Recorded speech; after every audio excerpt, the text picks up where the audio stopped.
We've now learned how possible it is to get coronavirus after being fully vaccinated, a story that's actually been pretty popular with most of you in our area. So I met with the infectious disease division manager for the Shawnee County Health Department again to bust some popular myths floating about the vaccine. You may have read somewhere that vaccines can cause infertility in men and women. That one is a myth. There's really no known physiological or biological mechanism that the vaccines would trigger to cause something like that. Now, what about microchips in the shot? This has been a conspiracy theory for quite some time, as people have read articles, listened to others saying it, and watching things online. But this one is a myth.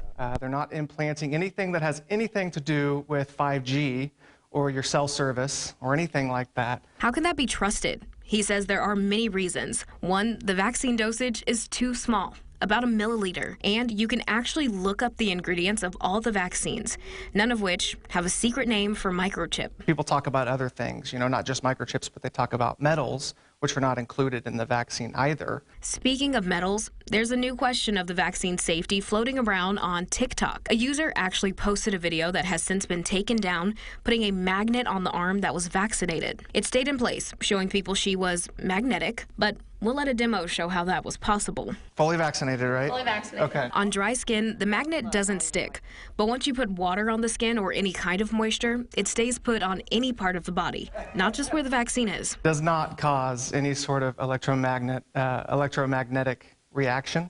So that goes in line with the dosages as well. They're so tiny. Some other myths I asked about: the vaccine being developed too fast. Also not true. Health officials have been preparing for a possible coronavirus pandemic. The other coronaviruses, which are not COVID-19, there's been a lot of research and studies done on those too. So they've been trying to develop vaccines for years to combat those viruses, which again are different than COVID-19, but kind of gave the scientists a leg up in their research. Some people want to know, if I already had COVID-19, is it pointless for me to get the vaccine? Again, not true. Getting the vaccine even after having the virus creates an extra layer of protection. We just know that the immune response elicited from the vaccine, the immune response that the vaccine causes, is reproducible person to person. And so it's much more effective than people having the COVID-19 infection.